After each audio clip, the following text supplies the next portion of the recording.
Hello mga me, for today's video, gagawa naman tayo ng easy kamote recipe. Maglaga lang tayo dito ng 4 pieces kamote at rin ito. Lagyan ng 1/2 milk powder, 1 and 1/2 all-purpose flour, 1/2 cup sugar. Haluin at masahin hanggang maging dough.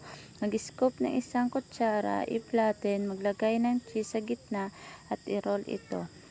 Magbati ng isang itlog at i-dip dito ang mga na-roll na kamote at i-coat sa bread crush. Magpainit ng mantika sa kawali, i-deep fry ang kamote roll over medium-low heat hanggang maging golden brown. Alam kong magugustuhan nyo ito mga mi.